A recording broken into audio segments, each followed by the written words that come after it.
if you can't explain the security instrument, then you're not lending. You're basically gambling. Now, private lending is built on security, not vibes, right? So institutional lenders, banks, big companies, they can afford to do unsecured loans like credit cards, for instance, or lines of credit. But us, we are just individuals lending out our hard-earned money. And so we're not lending on vibes, we're lending based on the collateral, right?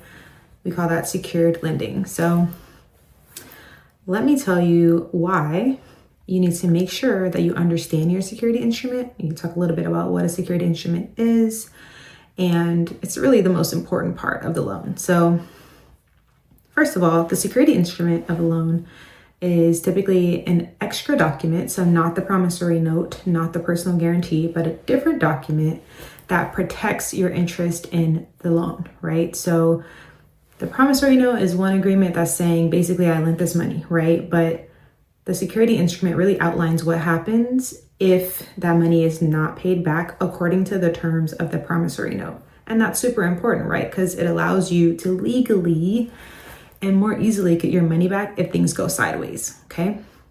Now, examples of security instruments are a deed of trust, a mortgage deed, a UCC1 financing statement. You can have a collateral agreement or a stock pledge agreement with, created by an escrow company. Those are different examples of types of security instruments. But if you can't explain what type of collateral is securing your loan, then you do not have a secured loan, okay? Let's be clear here. So if you tell me you loaned out $10,000 and I say, what's your security and what type of security instrument do you have? And you're looking at me like, then you probably don't have one, okay? And your money is not safe. So a borrower's word is not collateral. Just keep that in mind. I know that sounds intuitive, but honestly, you'd be surprised what I see.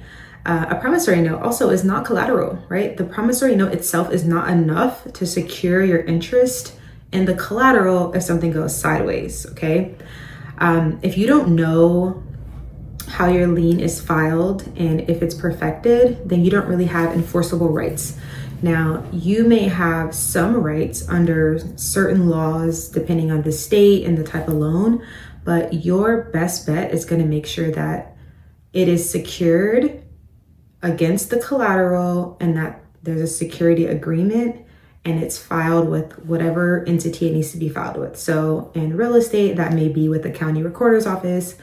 In equipment lending, that may be with the Secretary of State. So just figure out where your security agreement needs to be filed, right?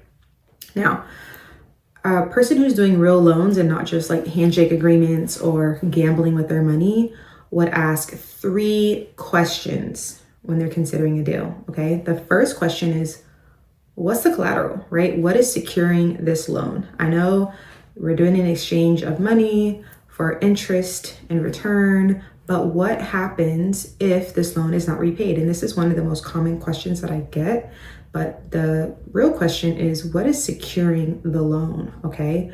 If there is nothing securing the loan, I would not do the loan. I would not advise you to do the loan.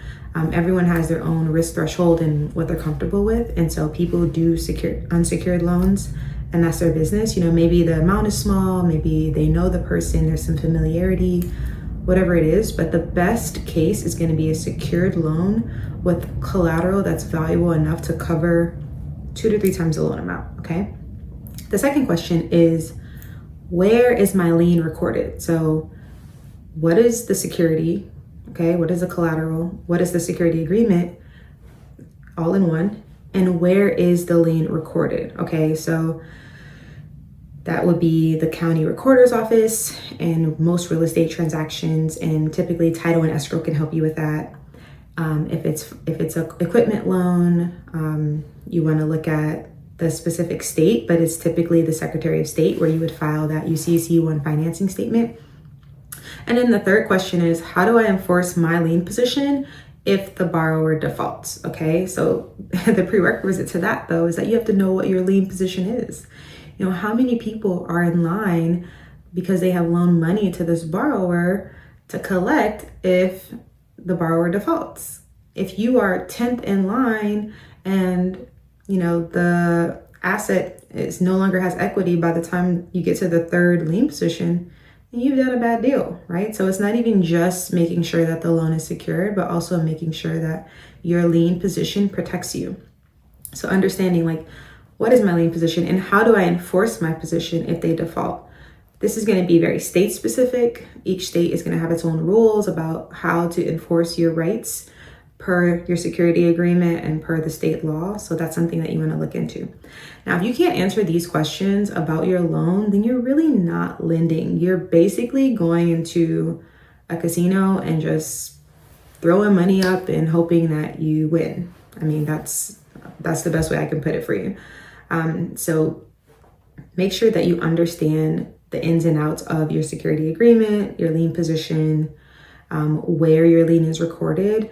And I know this sounds, like it may be complicated, but you do not need to be an attorney to understand these concepts and apply them, but you do need to know the basics. So do your research, do your due diligence.